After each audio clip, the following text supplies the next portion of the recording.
Welcome to the Digital Amateur Television Experimenters Night. This is VK7OTC, the club station of the Radio and Electronics Association of Southern Tasmania. Amateur radio is a worldwide hobby that has many different aspects. Digital television is just one of the many modes and areas that are covered. Maybe you're interested in becoming involved in the DATV Experimenters Nights. You realise that you do not have to be a radio amateur or need any ATV equipment to participate anywhere in the world.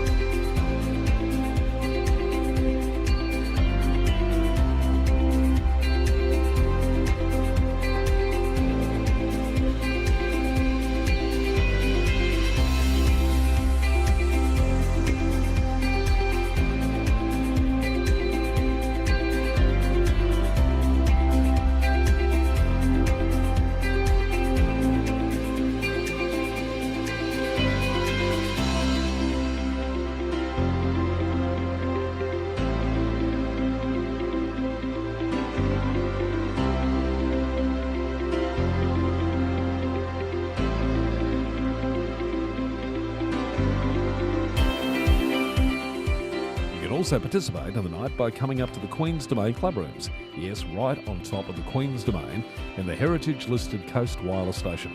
You never know, we might get you in front of the camera or behind doing one of the many roles during the night. We get underway with our program on a Wednesday night from 7:30 p.m. local time. We'll see you soon. This is VK7 OTC.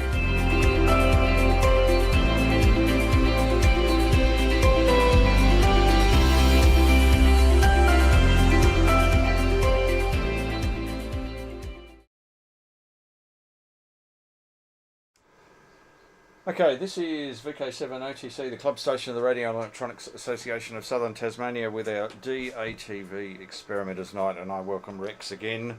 Hello, Rex. G'day, Justin. How's your day been? Pretty good. Yes. Excellent, excellent.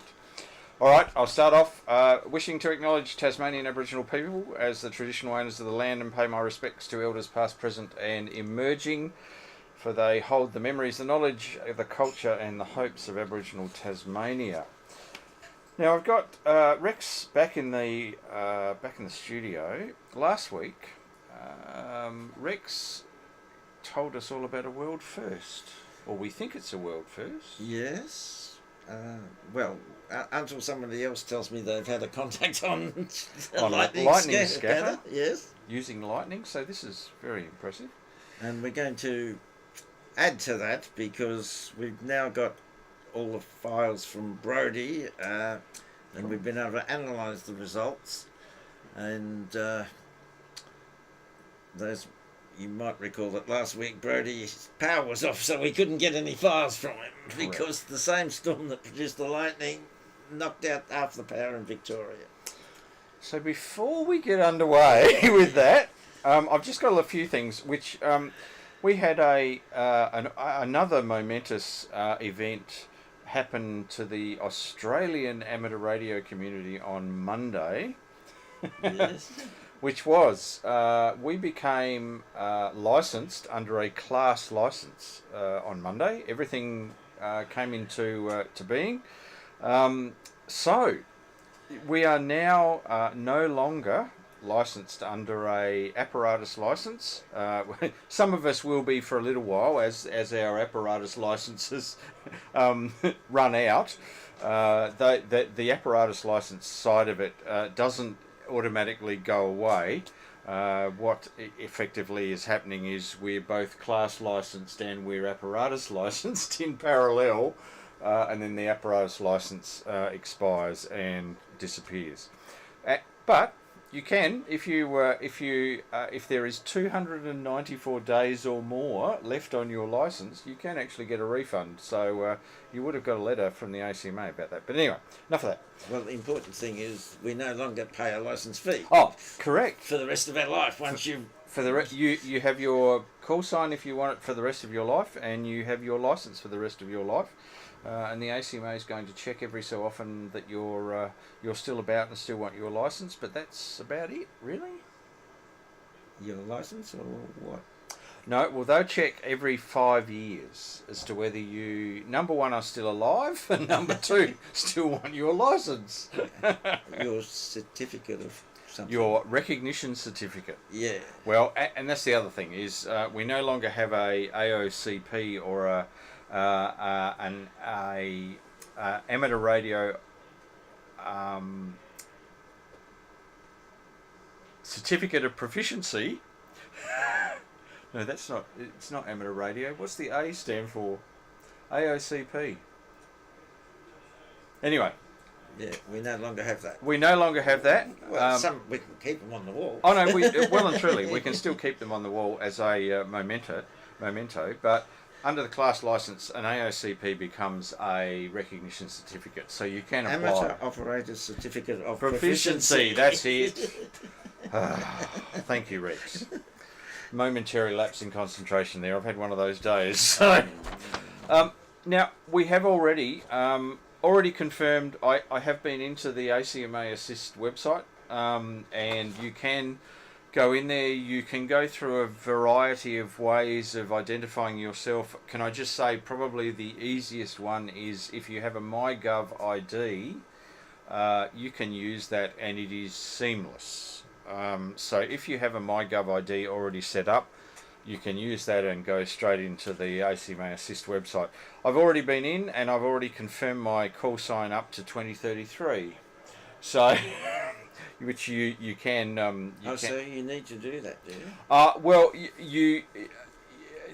if you go into the site and you have a look, there is a date, which is the next date that they will contact you. And what you can do is click on the little button that says confirm, and magically it adds 5 years to the date. Okay.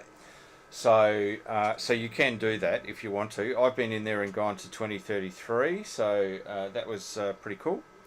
I have also helped someone with a call sign request, and can I just say, we went in last night in a Zoom session, applied for the call sign, and the person received an email today confirming that they had the call sign. Wow. So that's pretty cool. The other thing is, we've already taken a bit of a look at the examinations, but exams are now available. Assessors have a extra tab in their ACMA Assist website portal. And it is the Assessor tab, and the Assessor tab enables assessors to download and upload assessments and a variety of other bits and pieces. So that's all there, all happening, and in fact I'll be using that to do some assessments on Saturday. So that's really good. Looks like it's good. So yeah, that's. Now, the other thing that happened on last Sunday, was we had our AGM, our annual general meeting, and we also had a special general meeting. Our new committee, just so people know, what our president is still Hayden, VK7HH. Our vice president has changed. It's no longer me. It is Sean, VK7WTF. Great call sign. Love it. Our secretary public officer has also changed, no longer Tony, it is Lance, VK7ZA. Our treasurer hasn't changed, that's David, VK7DMG. And our two committee members, one of them has changed, but Richard hasn't changed, Richard, VK7ZBX. And the other one is myself, VK7TW. The other thing that happened on Sunday was the special general meeting. Now, the special general meeting was around the amalgamation or the merger. Yeah, I agree, Lionel. It was one of the best call signs. I absolutely love it. One of the special general meeting was around the merger of Wyson into REAST. Now, the bottom line is all three motions and also the special resolution all passed unanimously. And so we are going down the path of merging Wyson, which is, for Andy and Lionel, Wyson is the Wireless Institute Civil Emergency Network, which is ARES, or what's the one called in the UK? anyway, the emergency, Andy will tell me, the emergency radio networks that are called on in for emergencies, but also community activities, etc., etc. So Wyson was a separate group. It is now becoming part of REAST. So that's an update. So let's get on to things much more interesting, which is with Rex. So you're going to want to go to let's go up here and go here. So Okay, this is an update on what we talked about last week on Lightning Scatter. Primarily because last week, due to the lightning, Brody's power was off, and so he couldn't send me his files. So we've now got all the files from Brody, and we've been able to analyse them. And goes to the next slide. And can I just say, Brody's power was off along with 500,000 other people. That's right. In Victoria due to the storm that went over. So, right. So when we look at these files, it is possible that some of the decodes were not lightning pings. Okay. But were aircraft scatter, possibly tropo scatter, and maybe meteor scatter on 2 meters. But we can, by analysing the files, get a very good idea of whether they are lightning scatter, because they're short pings, particularly on 1296. Okay. And when you analyse those, we did complete one 1296 meg QSO, and we'll go through that later. So okay. Next slide. Now, these slides are to give you an idea of what is obviously a ping there, and they both decode. Actually, they both can decode twice, about 0.1 of a second apart. Okay. And at the bottom, there's something that looks like it spreads across the screen, and this is aircraft scatter. Okay. I didn't expect that MSK 1441 would decode aircraft scatter. Okay. Because it generally the aircrafts are not much better than about minus 10 dB. Okay. And MSK 144 doesn't decode down that far. Yep. But when you look at those aircraft scatter decodes, they're obviously little bits that did decode. Yep. And at the time we were doing this, we weren't aware that there was aircraft. That was aircraft. Okay. So if we now go to the next slide, this was the aircraft that was. This was very much the strongest aircraft that was involved. That went on the path that you were on. That's right. Yeah, and this particular aircraft flies from Adelaide from Launceston to Adelaide. Okay. And that's got the advantage. It actually crosses the path right in the middle, and that's what produced the strong aircraft signal. Okay. Normally the aircraft don't go right across the path between Melbourne and Hobart and Hobart and Melbourne, so we don't get really strong, but this one did. Okay. So a cautionary note is that when you're looking for lightning scatter, just watch the waterfall and see that the decodes are actually coming from nice little short pings. Yep. It's very unlikely that you would ever get a ping off meteor scatter at 1296, particularly at short distances, because you've got to have hit the ionised layer at a much higher angle. Yep. And so I feel confident that all the short pings are in fact lightning scatter. Okay. Now, next slide. Now here is a few examples of lightning scatter, because now that we have got all the files, we're able to get a very good clue as to what is lightning scatter and what might be something else. So next, Okay. now here's a couple of short pings. There. Now only one of them decoded. The decoded one was at 9.6 seconds, which is probably the third one of those pings. Yeah, okay. Now, it's interesting that they do tend to bunch together, so maybe the lightning, whether it's the same ping or two lightning pings tend to happen at the same time, it is interesting. Or is that about the structure of the lightning? Well, one possibility is, because you've got a very long lightning burst, up to 1 kilometre, Yep. that the actual in-phase stuff that produces the ping Yep.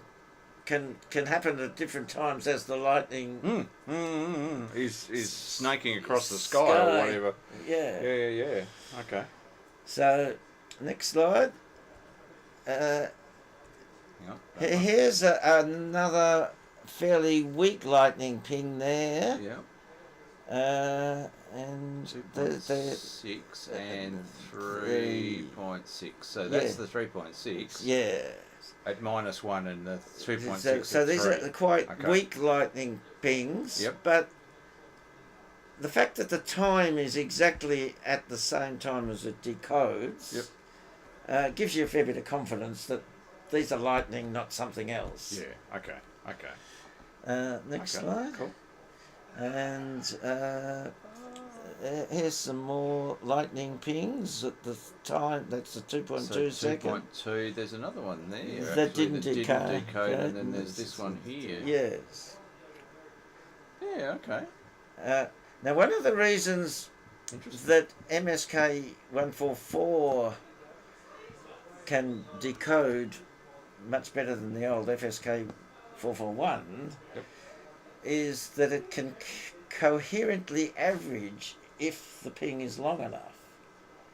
And if the ping went for half How? What are we talking? Long enough? half a second. Okay. Righto. Now, most of these lightning pings are only 0.2 of a second, but they will still be anything multiples of about 0.1 of a second. You can get some coherent averaging and get some improvement. Okay. Wow. And that's why you can get decodes off lightning down to sort of -1s and -2s. Okay. Next slide. Okay, there's a lightning ping that's -1 at 2.9 seconds. Yep. There's a couple there. There's before and after 3 seconds. So yeah, but the stronger one's certainly the before. Yes. Okay. Next slide. Now this is some of the pings that Brodie received. Okay. Ooh, This is a very strong one. 6 and 9. My goodness. Okay. And you can see that's at the 5.6, and the one below is at the 2.7. Now you can see what happened to the signal strength, which is the green line under there. Yep. Just after the lightning ping, it hit Brodie's AGC. So that's that slope you're seeing. Yes. Yeah, as the it comes back. Yeah, now, yeah. Okay. So that means it's pretty strong. Yes. Okay. But I operated without Turned it AGC. off. Yeah. Okay. But all this happened. I know.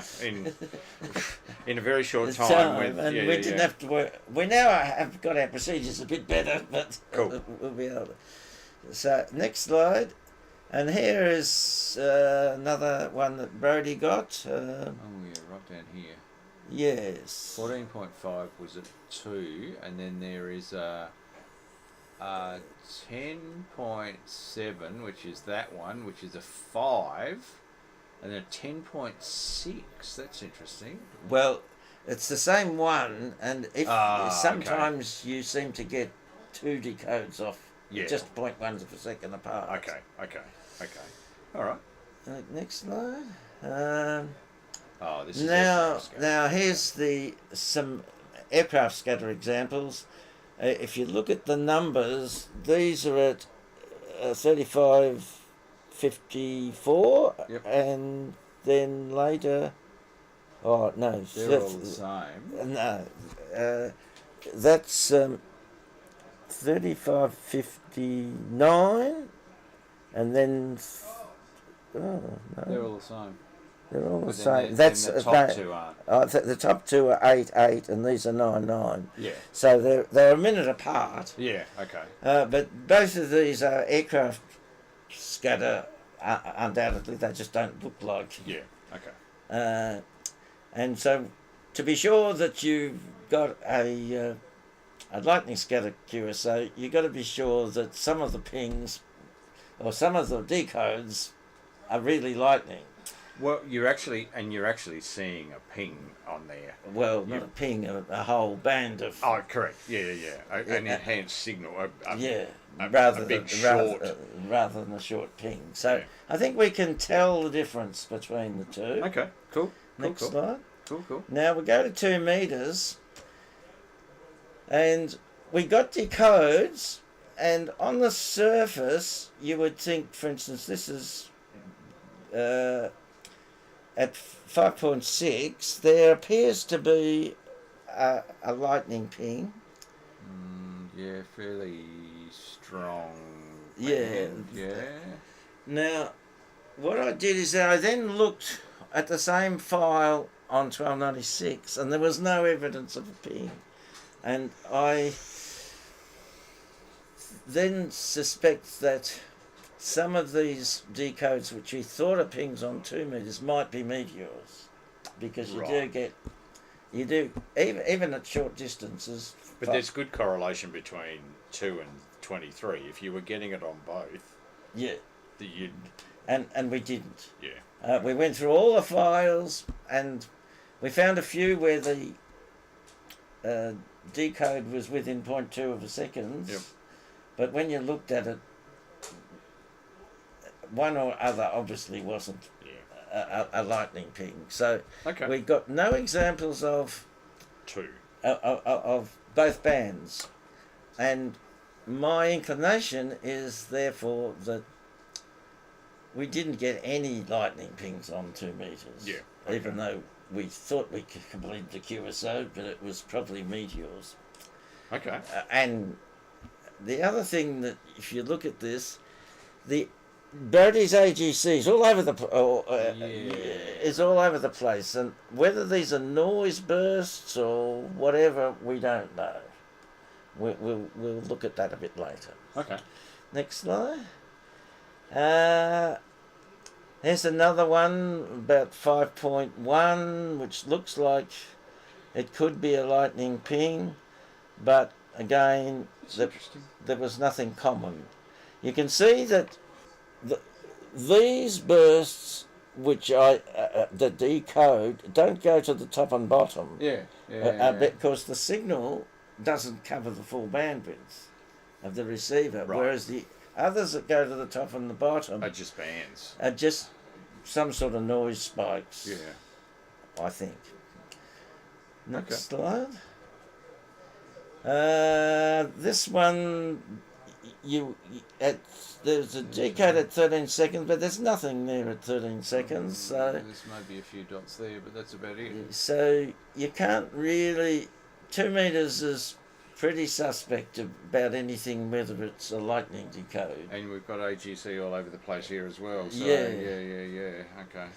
Now, next slide. This one's again. There was a whole lot of decodes from 1 second to 1.9 seconds, and I very much doubt that there's any lightning there. The lightning bursts are much shorter, but they do decode, so it's the signal, but what's actually generating them.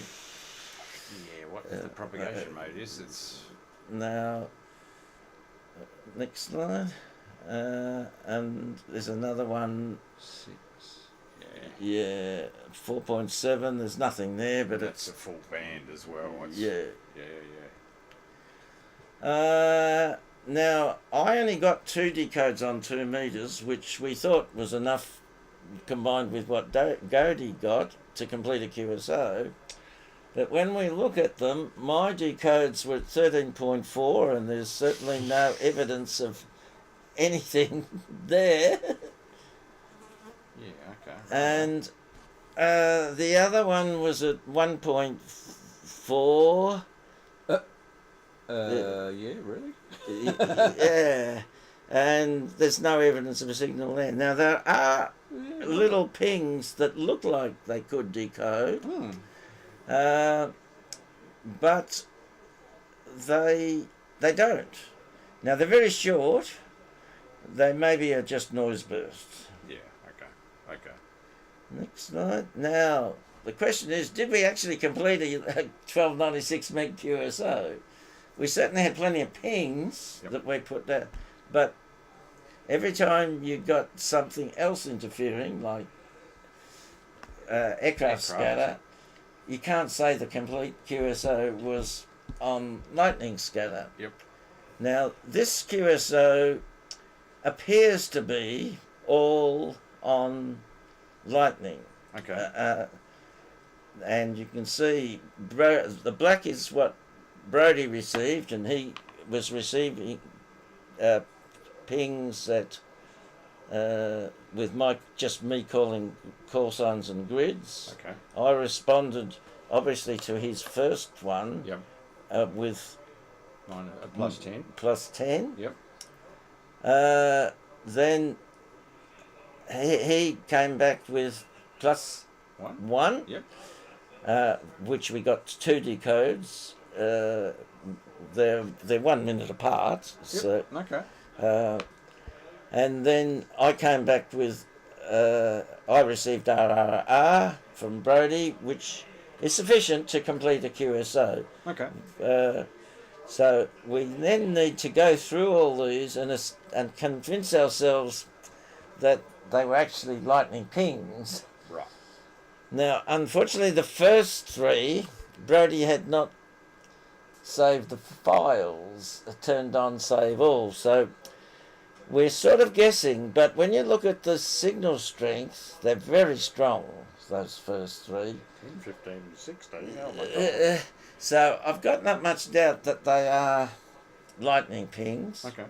And that the plus 10 which he sent me, which we can establish was a lightning ping, shows that from then on everything was lightning pings. Yeah, okay. Next slide. So this is the first, the plus 10. Yeah, okay. And they're all there at about 9.6. Yep. So that's certainly a lightning ping. Okay. Next slide. This is when I sent to Brodie R01, Okay. and that's certainly at the time 4.8 seconds. And in fact, he received that another minute later as well. Yep. Okay. Now, one thing that's interesting is there's a line right down the middle. And the explanation for that is Brodie and I are in the habit of using 1296.5 for our tests. Okay. Because we use Q65 and we run it at 1000 hertz. Yep. But 1296.5 is also the whisper frequency. And so at 1500 hertz, people are transmitting on whisper. Yeah. And obviously someone was transmitting on whisper At the same time. same time. But that didn't stop it decoding exactly. No. But you can explain that. That's right. So okay. No, fantastic. Next slide. Now these are the RRRs being received by me, and these are all 5.96. Yeah, okay. yeah. Okay. So we're very confident that we did complete one QSO on Lightning Scatter without any intervening. Other propagation modes. But Yeah. that's right. But we're sort of, well, last week we claimed Meaning three a number. QSOs on 1296 and one on 2 meters. We're now saying nothing on 2 meters and only one that didn't have interference. But plenty of other pings were definitely on 1296. Okay. Next slide. So did we complete a QSO? All of these ones in bold we can confirm with pings on the waterfall. Okay. We can reasonably assume that this first one, 10 dB, was a ping, Yep. even though we haven't got a file to prove it. Okay. Next slide. Now, at the end of this session, Brodie stopped transmitting, and he noticed that I was still transmitting, so he was receiving both periods because he'd stopped transmitting.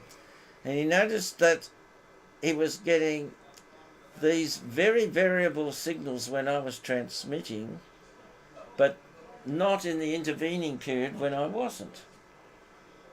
And you can see how his AGC was being clobbered all over the place when I was transmitting. This is only on 2 meters. He doesn't seem to get this effect on 1296.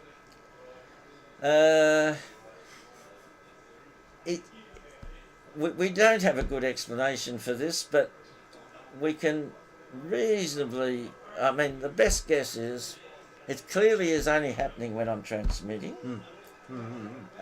So it's something in the propagation that on 2 meters was there but wasn't on 1296. All you can think of is that there was a much stronger, I mean, one thought is that we were hearing the noise from lightning pings or other noise on 2 meters, but that noise wouldn't disappear when I wasn't transmitting. Correct. So we think this is real, but then we go on the next slide, and it was almost identical whether I was transmitting or not. This is 4 days later when we did the test. And no different. So there's something there that we don't understand. Next slide. Okay. Now, these odd effects, you can see that when I'm receiving without AGC, I'm not seeing these odd effects, even though Brodie is seeing them. Yeah. Okay. So is it something local? Or what is it? Yeah. Okay. yeah, we don't know. No. Okay. Intrigued. Well, if it was local, you think like a local noise, you'd think it would. But why would it respond to you transmitting Yes. and not transmitting? That's or some funny interaction with Brodie's Yagi on 2 meters. Who knows? So, concluding remarks. Well, both lightning and aircraft scatter can produce decodes. It's on 1296. It's possible to clearly differentiate them on the waterfall. Okay. And be confident whether you're actually getting lightning signals. Yep. At 144, tropo scatter and potentially meteor scatter can produce decodes, and it's very difficult to differentiate this from lightning scatter. So I think if you want to try lightning scatter, 1296 is the band. Is the band? Yeah, okay. We got no common decodes on 144 when 1296 suggested a lightning ping, so Which is good correlation. or That's- a good I anti-correlation. know, but yeah. So I don't think 144 is the band. Okay. I would have thought that 144 should still react, but it doesn't appear to. And it's better to run with AGC off. Yeah. Okay. Okay, well that concludes that. Cool. So, any final remarks on the experiment? Where to from here is probably a good question. I don't. This sort of event doesn't happen very often, where poor old Victoria loses 500,000 houses off lose their power. Yep. So I don't think we're going to see this very often, but we will certainly, whenever we see a front coming across, we'll then have a look at the Bureau of Met Lightning tracker and have a go. Now, there are some pretty spectacular lightning thunderstorms that I have seen from Devonport out into Bass Strait, the light show in Bass Strait. So, and the problem, I think it might be a bit too close to Brodie, but on aircraft scatter, I can see Brodie, providing the aircraft's up at 35,000 feet. Yep. I can see Brodie up to about 100 kilometres north of Devonport. Okay. And I suspect the lightning, if it's thunderstorm lightning between clouds, could well be much higher than 35,000. So I think if we can duplicate what you've seen. Oh no, well there's certainly storms up in, because I remember when Helen used to live in Devonport, and I used to go up and visit her, or go across and visit her. That was when I was in South Australia, and I couldn't get over the number of thunderstorms that they had out into Bass Strait. We never got those sort of thunderstorms in Adelaide. So yeah. Anyway. So something that we will continually watch and see if we can duplicate. Well and truly. Thank you, Rex. Thank you. And thank you to Andy. RayNet was what I was thinking about. So thank you. That's the emergency communications group in the UK, and Andrew as well. So good stuff. All right. Now, have we got something special for you? This is... Oh, hang on. Hey, that's good. Oh, no, of course it is, because it's the first slide. The first slide's got nothing on it. So, now, the... Amateur radio arrived in... let's go back here. In Tasmania last week. Yeah, this is the Wireless Institute of Australia's national magazine called Amateur Radio. So. And admittedly, I hadn't opened it, but when I came along to our annual general meeting, Tony AJM said, I read that article about your mum and dad. And I said, okay, I better find out about this. It was a complete surprise to me. And here is a photo of my mum and dad in the latest amateur radio. My mum and dad have both been passed away more than 25 years ago. And I think this is a bit of a put together for the camera, because my mum is supposedly soldering this piece of equipment with a scope soldering iron, and I don't think she knew how to use a scope soldering iron. Pretty impressive, though. This is a 2-metre portable rig that my dad made. That we used to go on field days. Cool. To Mount Macedon. And so forth. But the importance of this article, it draws attention to the fact that my mother wrote a column entitled "The YL Corner" in AR for about 5 years, up to about 1958. Okay. Now... And this photo's from 1958, so... yeah, I think... AR July 1958. The photo might have been taken earlier. But yes. Yeah, I think so. Except it says the Herald Sun, Melbourne photo. Yes. They ended up in the Herald Sun, in the paper. Yes. Wow. Okay. That's pretty cool. Now, that photo actually was in AR back in 1980. Ah, now we've got a. This is where it becomes challenging for me, because okay, there we go. Now, so I'll just turn over to the front here. So this is AR magazine in 1985, July 1985. And there is a wonderful article called Television a Pioneer Remembers. So, and here's that photo. Yeah.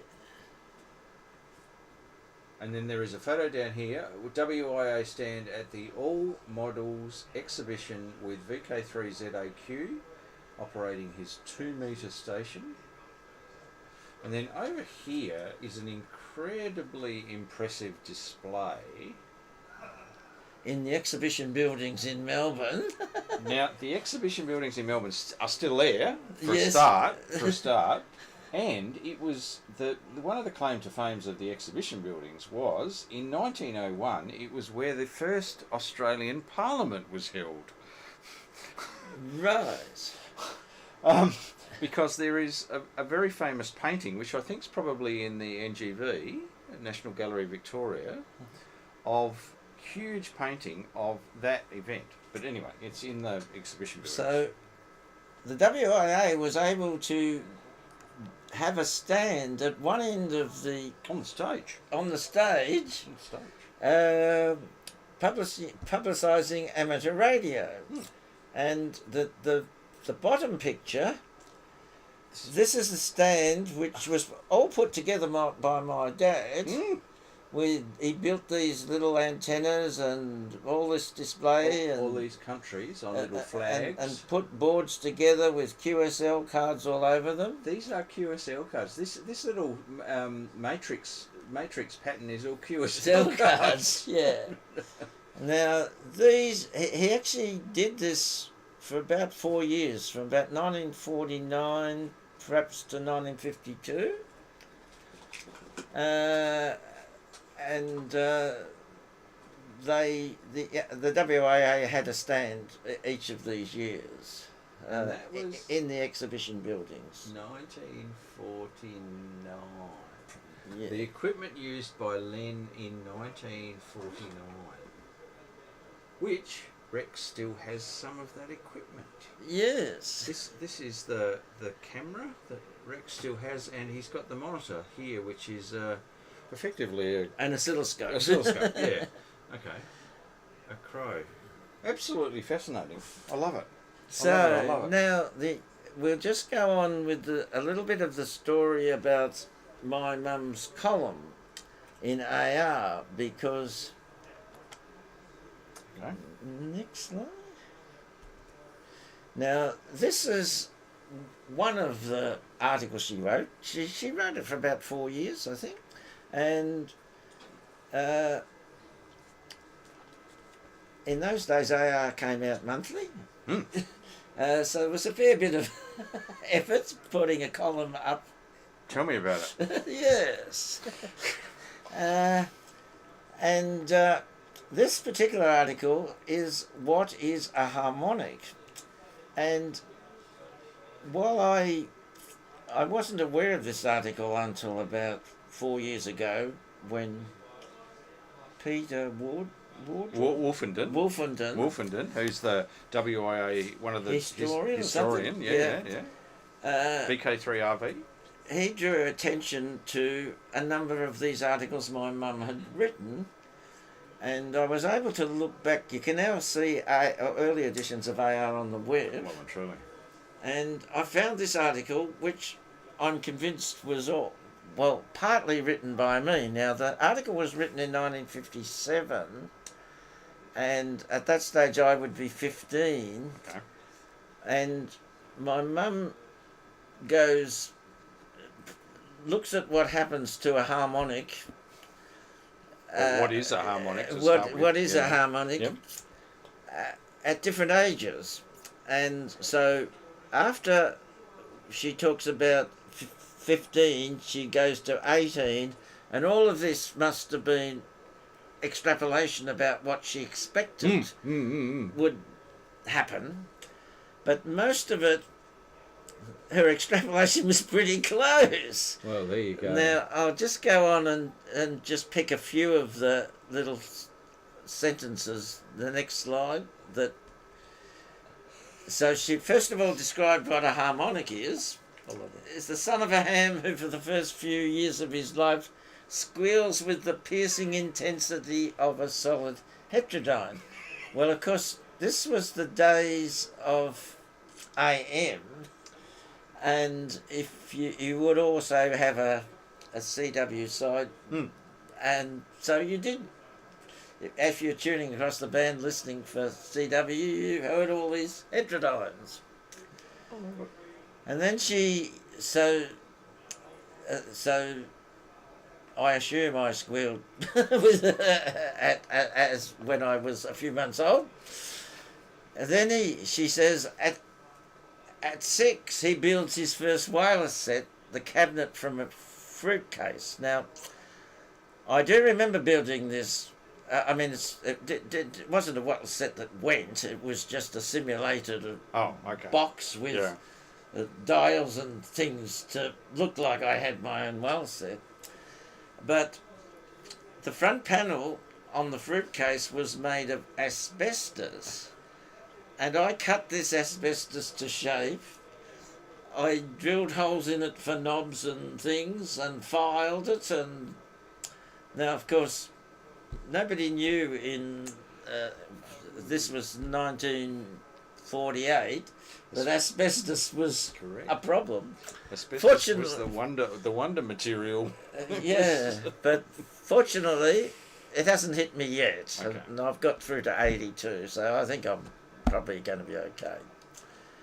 Then she says, at 12 he rewinds a burnout transformer, and I very clearly remember this because this transformer came out of sort of a 1930s, 57, 58 valve radio. Yeah. Atwater Kent or something. And the transformer had burnt out, and in those days, rewinding a transformer was an enormous feat because it was sort of two winding, a centre tap winding that produced 400 volts or something like that. A very thin wire, and I rewound it, and it worked for about a day and then burnt out again. And I rewound it again and then it continued to work. So Okay. Then she says at 18 his reading is completely comprised of radio books. Well, she was guessing, but the truth of the matter is most people think that's the only things I read. So So pretty close then. She was pretty close. The next slide. Now, at 17 he masters the code and shames Dad by sending much faster than Dad can receive. That's actually completely untrue. She guessed that. Completely false. Because I have never mastered the code, even though I did struggle to pass the 14 words a minute as you had to do in those days. Yeah. But I love it. I'm certainly not a CW operator. And then at 18 he gets his license. He gets interested in VHF and borrows his dad's, she said QQEO/40. I did in fact borrow my dad's QQEO, was QQEO 6/40. Right, okay. So she didn't have the valve number quite right. Yeah. But she guessed pretty well what actually happened. And that valve I put into a 432 meg amplifier. Okay. And AM, and got the very first Australian record on 432 at it was 146 miles. There you go. So yeah, Which would still be in the record books as the it seems like the historical records have dropped out. They're no longer on the WA website. Oh, okay. But it was certainly in the records up until a couple of years ago. Yeah. Okay. Okay, well that covers that part of the story. That is fantastic, Rex, and a huge surprise. And the article in AR that was written by Jenny Wardop, VK3WQ, and VK5ANE, who's the Alara historian, was the 90 years of collaboration and celebration, pioneering women in amateur radio. So, fantastic article by Jenny. And in fact, I caught up with Jenny at the Alara meet on last Wednesday. Last November. Last Wednesday. Last November. So there you go. Oh yeah, no, that's my copy. That's your copy. No, that's your copy. Yeah. So, absolutely fantastic. Now let me just go back here. I might just double checking. Okay, no, that's fantastic. Now we might, I might hold over yet again for those for those people who are hanging out for the RadioCode 103. I'll actually show it to you. Excuse me, Rex. I'll actually show it to you. It's here, and I have been doing some interesting experiments with it that involve a number of things which I put over there because most of the things that are sitting over there are actually radioactive. So I'll put them over there. But I will certainly make for next week the RadioCode 103, which is a detector, a dosimeter, and also a spectrometer. So all in one little device. So we'll actually show you how we use the spectrometer and work out what most likely the radiation source is. So this will actually measure the energy level and give you an idea about what potentially the radiation source is. So we do that on a number of things that are just over there. One of the things actually is a little bit surprising for those that don't know. And actually I'll leave you with, Rex, can you just go and get the little packet that's underneath the compass? I'll leave you with this little correct. Now, do you know what that is, Rex? I do because I was told. Oh, okay. A sort of hurricane lamp. Or gas lamps, is it? Or? Those people who have camped or used, potentially used a gas lamp, so an LPG type gas lamp. This is a mantle for a LPG gas lamp. These mantles go in and they you connect them up, tighten up the little string around where the gas comes out, and then you apply the gas and very carefully put the match in, and it goes poof. And magically, this little cotton bag transforms. Now, one of the things that these little cotton bags used to be doped with was and most of them were actually covered in a salts. Now those salts, I'm just trying to find the word, metal nitrates. That's what I'm trying to think of. Metal nitrates are actually used, and these little cotton bags are soaked in them, and so those metal nitrates that become nitrites when they're burnt were usually things like thorium and actinides and a few other items which absolutely fine in this sort of form, but you can actually detect a significant amount of low-level radiation, and in fact, the alarm's set pretty low on this, but you notice that it's going up to effectively over one microsievert per hour, but it just proves that you've got everyday things around that potentially have radioactivity associated with them, and I'll go into a bit more about these mantles. These mantles were bought in the 90s and from Allgoods for the princely sum of $2.35.